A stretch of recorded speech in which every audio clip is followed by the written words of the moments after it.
Hello. Welcome back to the Let's Talk Palace podcast. It's been a sad week. 2 losses on the trot now, 3 losses in 4 games as well as a draw. This pod may be a little bit more depressing than normal, but sometimes it goes like that when you are a club like Crystal Palace. As always, I'm joined with Henry Swain. How you doing, mate? Yeah, I'm good, other than the fact that I've had angry Arsenal fans in my mentions literally since full time, because apparently you're not allowed to criticise how a team play football. You must only praise the mighty Arsenal. I just quickly want to formally apologise to anyone I might have offended or upset, because apparently by the looks of my Twitter, there's a lot of them. Yes, there will be a lot. I mean, Crystal Palace tweeted about Nketiah scoring at Arsenal last game out because, a social media team has a job to do, and that's to put out tweets around the game. And I mean, that offended them. So I can't even be bothered to know what they tweeted about you when you gave them a little bit about their team. So it is how it is. As always, do not forget to subscribe if you're new around here. Let us know what else you want to see. And yeah, be sure to like and comment as well. I'm in a little bit of a different surrounding. I promise I'm not in like the 1980s. This is just a different setup. I'm in my family home. But anyways, let's move on to this week. We'll talk about Thursday first, obviously. We will bring up the European game. Glasner, a lot of his comments were about staying humble. Dean Henderson said the same. Overall, though, Henry, mate, what was your thoughts on the game? And, what was the positives and the negatives, I guess? Yeah, it feels like ages ago, which is crazy because it's only 4 days. But we were awful. I don't think that's unfair to say. I kind of disagree with a lot of the kind of narrative around, we're awful against the low block, because we were against Fredrikstad, but I think we maybe learned from that, because it's not like we didn't create chances on Thursday, but we just did not take any yet again. I mean, it's getting a bit tedious now.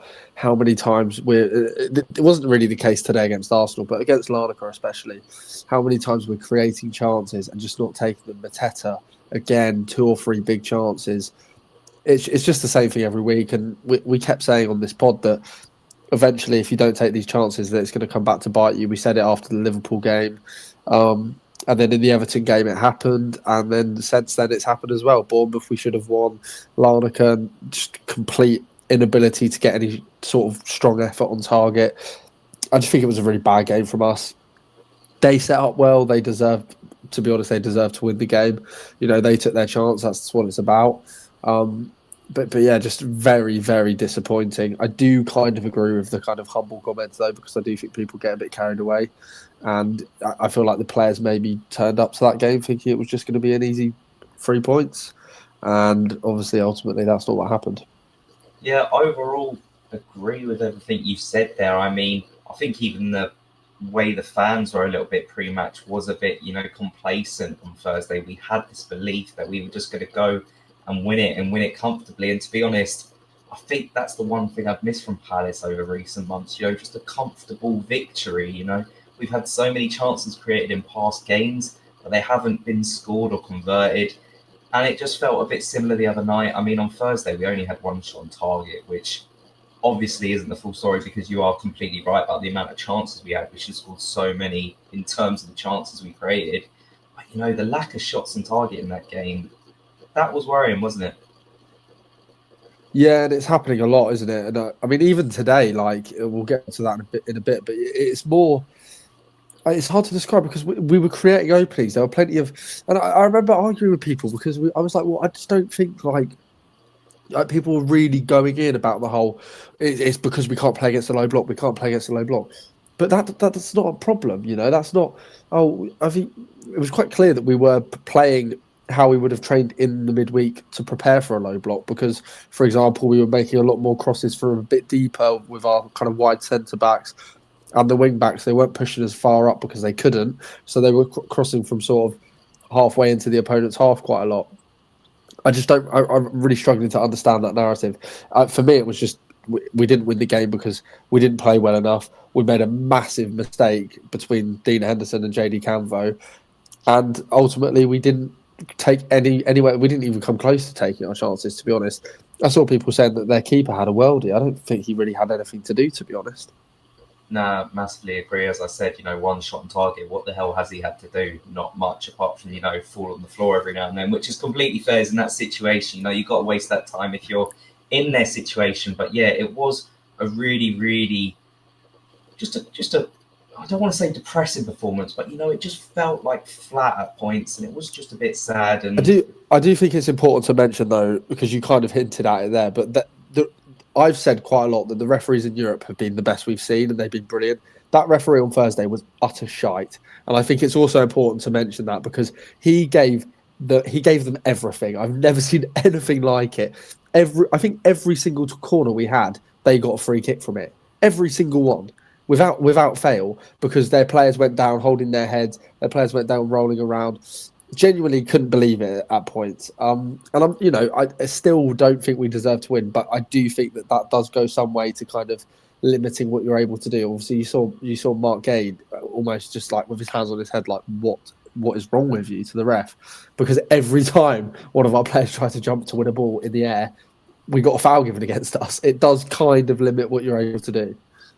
yeah, massively. And I think it just kills the momentum, doesn't it? So if you're building up 5 or 10 chances over a couple of minutes, or slim chances, small chances, then the ref blows up, that adds on a minute of not playing football, momentum goes, completely changes it, and then we lose that kind of balance or attacking possession we had, and that is so frustrating. But for me, one thing that I think needs to be talked about is how long it took Glasner to take in terms of bringing on Adam Wharton for Lerma. And I think Lerma's good enough, but Wharton was on within a minute and he made a really progressive pass, split them open, and we had a really good opportunity from it. Do you think Glasner took long with that, or do you disagree with that? Because I know it's been a huge debate this week.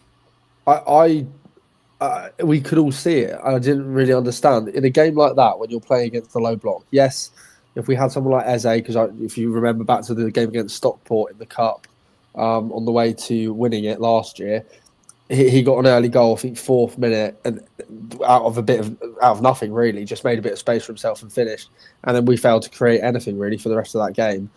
It is very reminiscent of that. And when you don't have players like Eze that can kind of create something out of nothing, the next best option is to have someone like Wharton who's able to just play a line breaking pass, get somebody in 1-on-1, and it just seemed like a weird setup. We know that Ismail Assar is borderline useless against a low block because he's not good at beating people. He's good at running in behind and using his pace, but he's not very good at kind of dribbling through players. That's never been part of his skill set.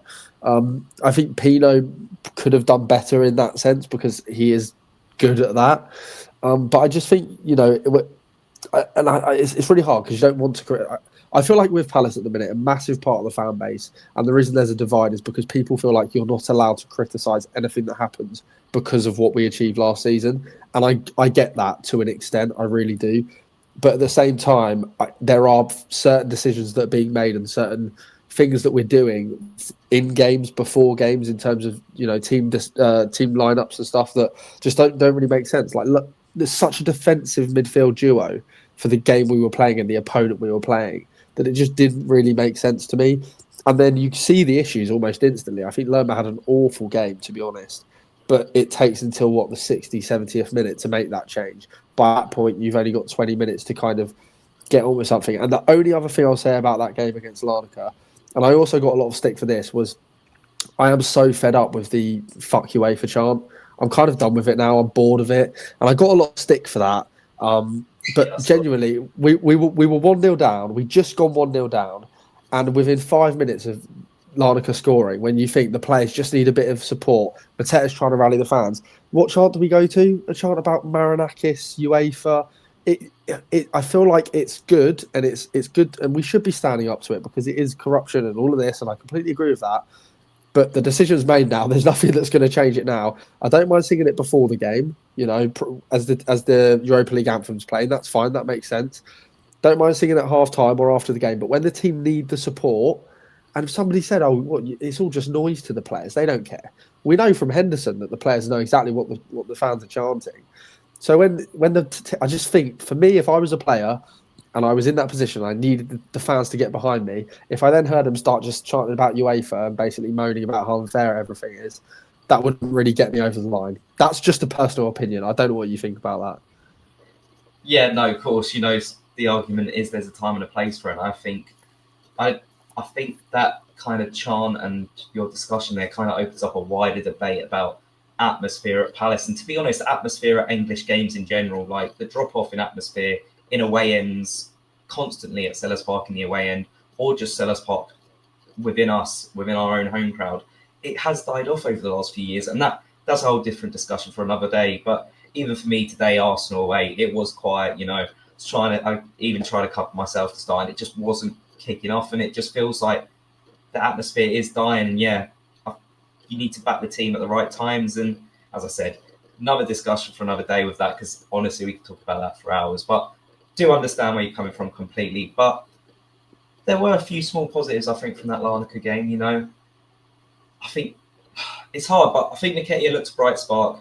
I think there were positives. Hughes, I think, was really good. I think he's the guy you've got to start in the midfield in Europe alongside of Wharton. But obviously, does Wharton feel like an Eze now or an Elise, where you kind of have to just start them every week? And I know he's had injury troubles all the time, but does it feel like we just have to play Wharton, even if we give him the first 60 and then take him off?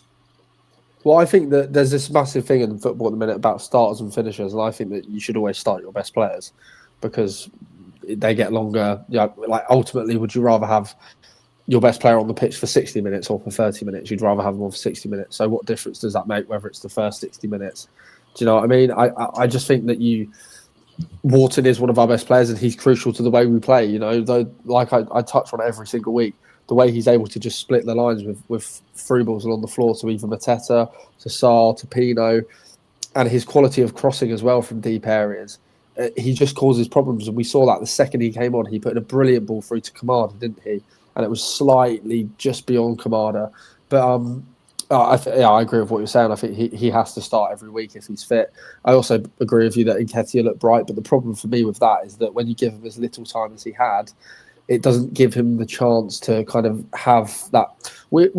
I always remember when I used to play football a lot that it was kind of like your first shot was kind of a sighter, and you kind of set your range a bit and you come close, but you get another chance. And the problem is when you're bringing someone into the game that late, they kind of only get one chance, and that's it. There's not going to be another one coming. And I think he did well, but again, if he'd been on for maybe 10, 15 minutes longer, to be honest, I think he probably would have scored a goal. But also at the same time, it did feel like we could have played that game for another 2-3 hours and not scored. So it's hard to tell. Yeah, I agree. And I think, as I said at the start of this, Glasner said about the stay humble comments. Henderson said it. Maybe it was a bit, not just the fans, but Glasner a little bit himself, giving Lerma that extra 10 minutes. Maybe he thought we'd get something, it's just something to learn for next time. And end of the day, this is a learning curve for that whole team, Glasner aside. It is a huge learning curve.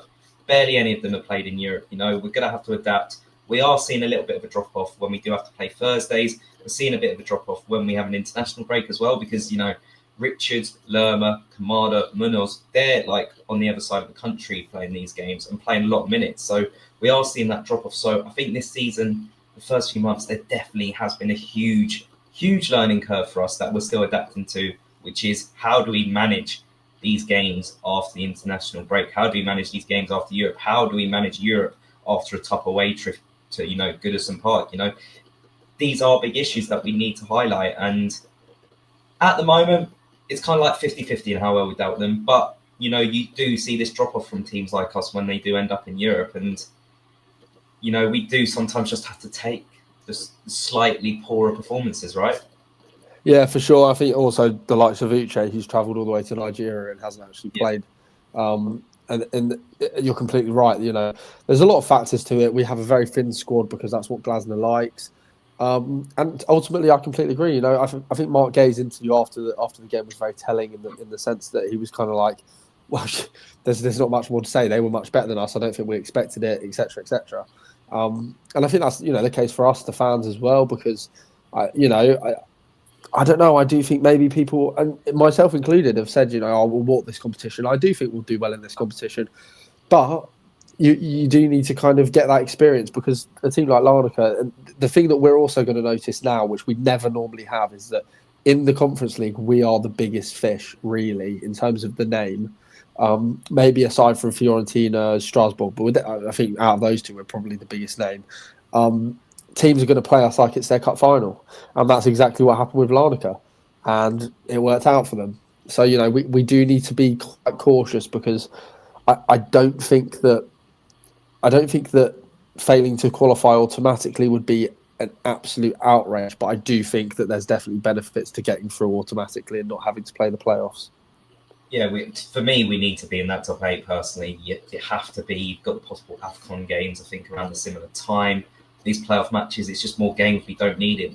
As we just said, we are struggling when we have these midweek games and stuff. So just to have that away and not an issue would be amazing. But, Strasbourg and Alkmaar still to play. Next home game is obviously massively crucial.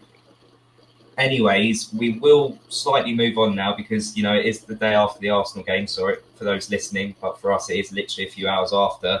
1-0 loss. Arsenal only had 2 big chances, just like the game in Europe. We make a small mistake, let's say, or we do something that's not needed to be done, and the other team capitalise. And that's the difference between us and most teams this season. We have lots of big chances, we're not taking them. These other teams against us are taking their fewer chances. But, Arsenal is tough. They are really good this season, top of the league. So many clean sheets. Defence look really good. Overall, mate, what did you think today? I'm just annoyed, really. That's the only way I can kind of describe it. It's a really annoying game.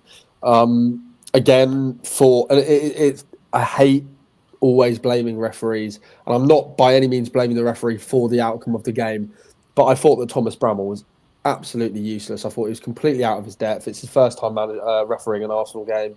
I just thought he was really poor. Some of the decisions, or lack thereof, I should say, the rugby tackle on Nketiah from Gabriel, he doesn't even give a foul. Trossard kicking the ball away after 2 of their players have done it prior, no yellow card. Then you see the Palace players are absolutely bemused. They're like, what is going on with you? Why are you not giving these decisions? Just frustrating. I thought, again, very soft decisions in terms of when we had corners or attacking set plays. I feel like at this point, and it goes both ways, I feel like any defender, you feel any contact, throw yourself to the floor, mate, because you're getting that free kick. Referees are absolutely just blind to that kind of deception that players are doing. And this isn't a criticism of Arsenal, it's every single team, including us. I think it's a really pathetic, integration into the game recently. But ultimately, first 25, 30 minutes, we created a lot, but we didn't create much at the same time. It was really weird. We kind of, a lot of chances, but just such bad decision-making in the final third. I thought Sarr was awful. A couple of, I can think of 3 or 4 occasions when there were chances to break, or we were approaching the Arsenal box and he just kicked the ball straight off the pitch.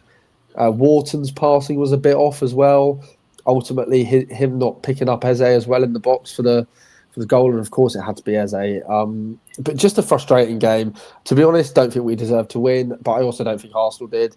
And I think this is I'll quickly touch on what I kind of just said after. I was like, that is the most boring game of football I've ever watched. I will never watch Arsenal unless they're playing Palace, because I try to, I watch a lot of Bayern for Elise. I try to watch Arsenal for Eze, and I just can't do it.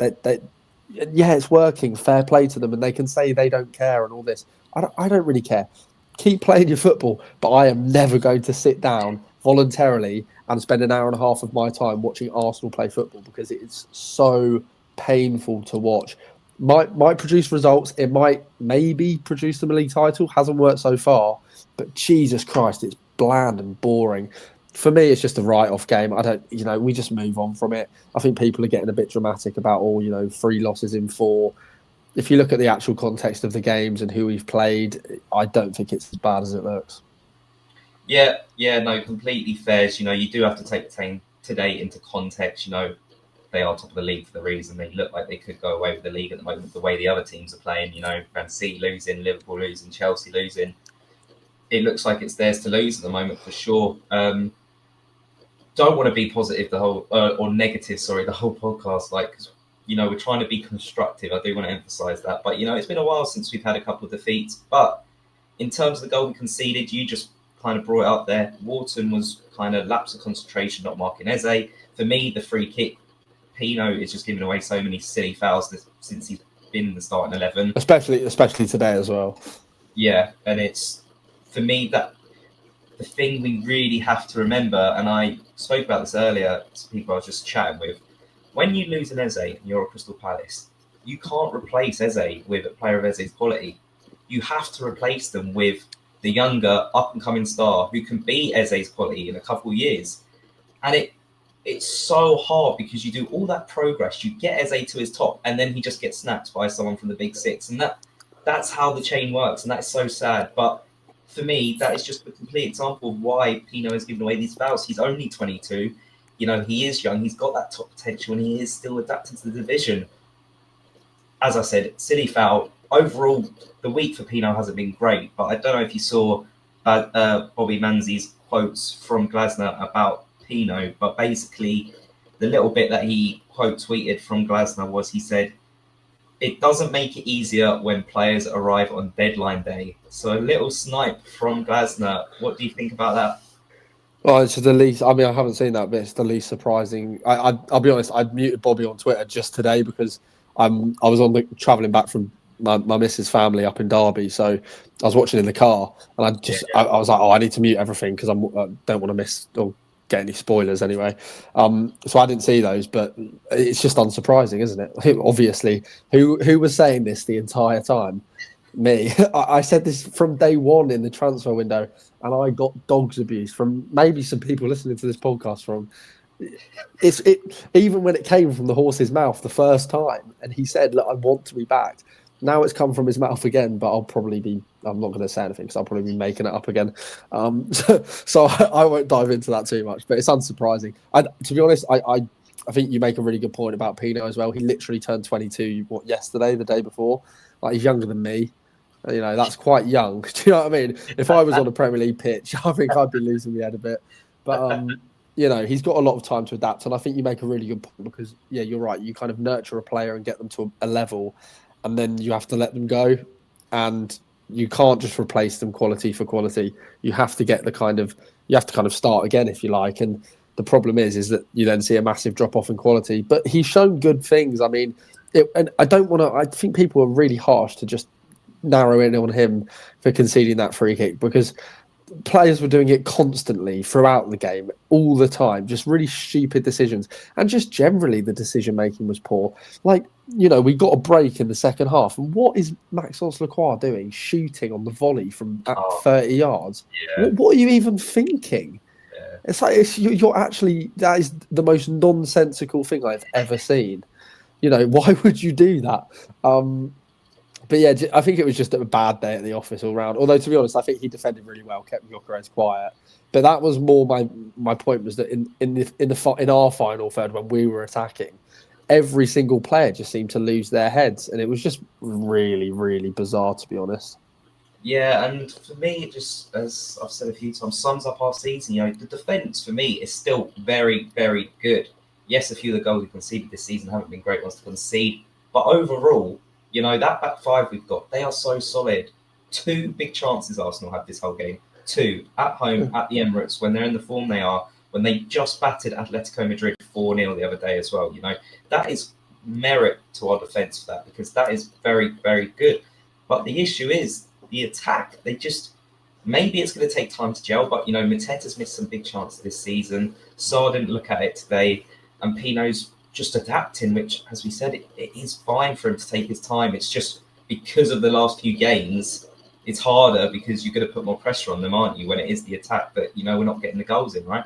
Yeah, ultimately, and you're completely right, because our defence has been borderline flawless. Yes, we've conceded a couple of scruffy goals, but a lot of those was from set pieces, so it's actually forwards not tracking their man.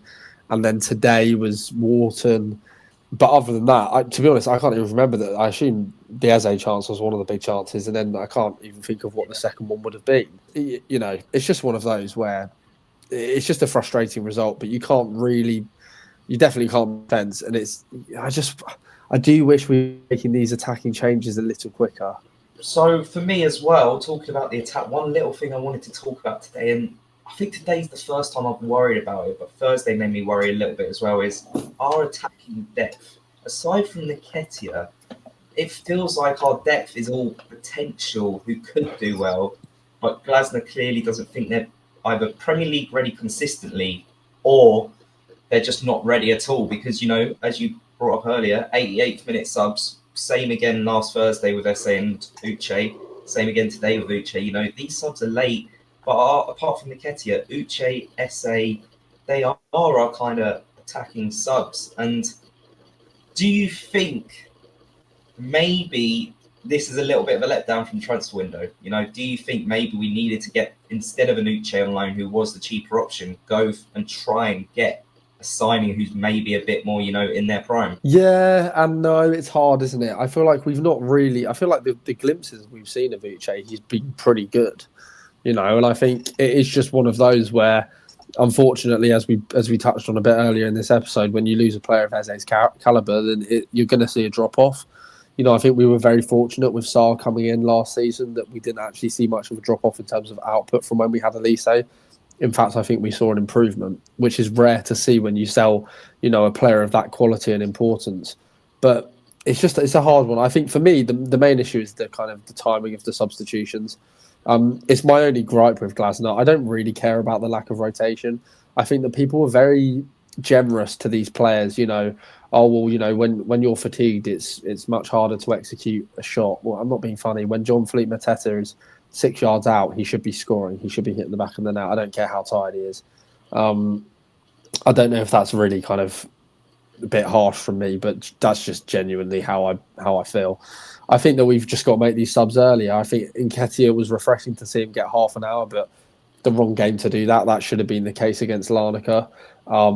I think he played well. He kind of stretched Arsenal a little bit more, but to be honest, I think we kind of threw our game plan out the window today, and that's more the reason why we didn't get anything, as opposed to lack of depth or lack of options in attack. But again, what is the point in these triple subs that we see, these double and triple subs, in the 88th, 89th minute, where he brings on, for example, Uche and then a couple of others? I really don't understand the point in that. I've never got the point in bringing on a player for 2 minutes at the end of a game. What do you gain from that? What does the player gain from that? Especially in a game like that, where it's not like we were even creating chances and just needed a bit of energy to kind of get us over the line. We were just smashing the ball long for them.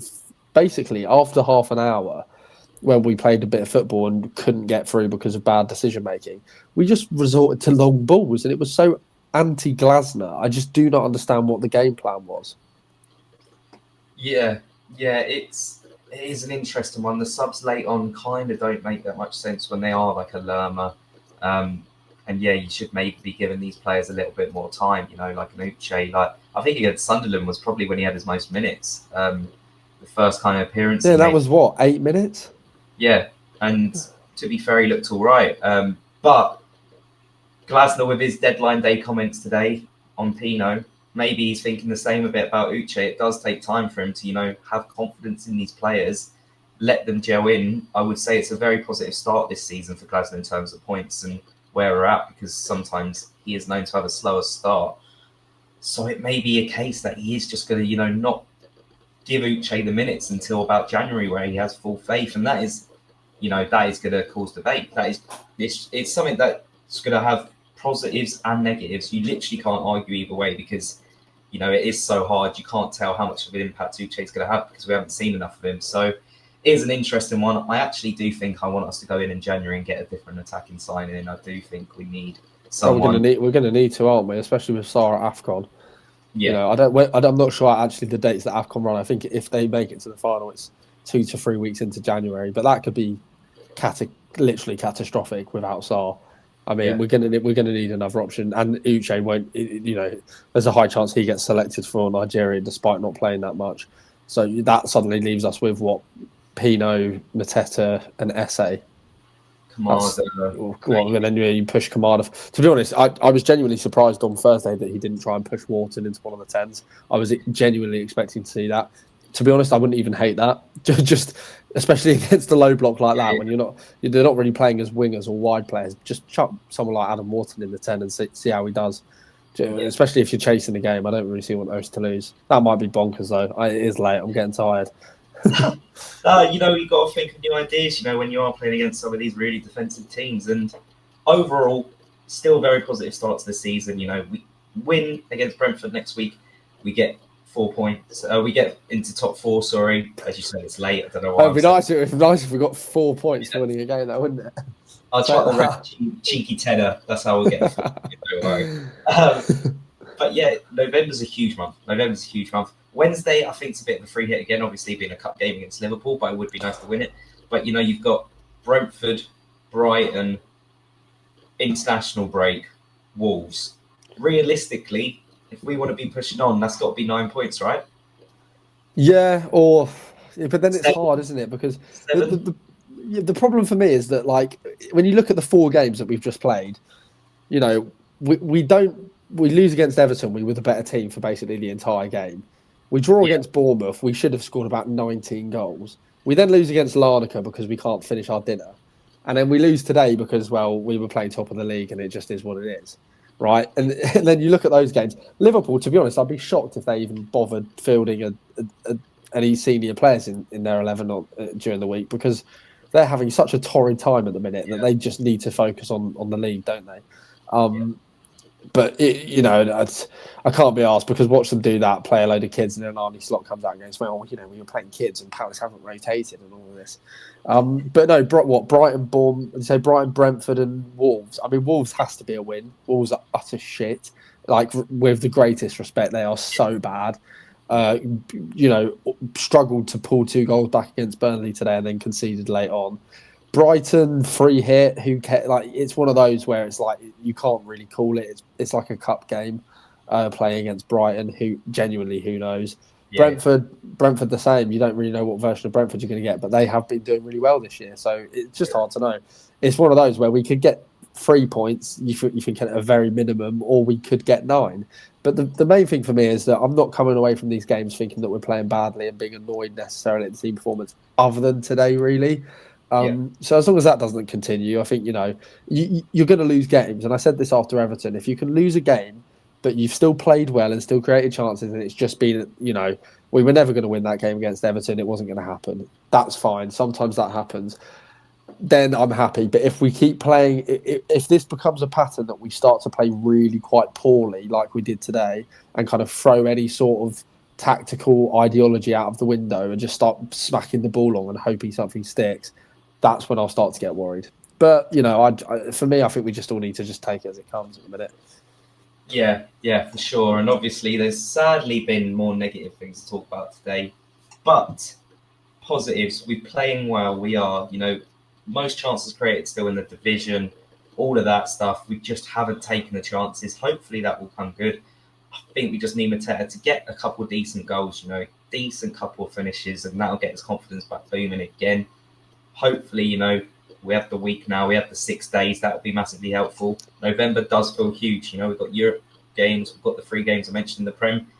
This time in a month, it will be so interesting to see where we're at. But hopefully, we're at least in the top 10. As always, you never know with Palace. You never know. But you never know. That has been all for today. We hope you guys have enjoyed. Please do subscribe, like, and comment. Let us know how you found the Arsenal game today. Let us know your thoughts on Europe. And yeah, we will see you later.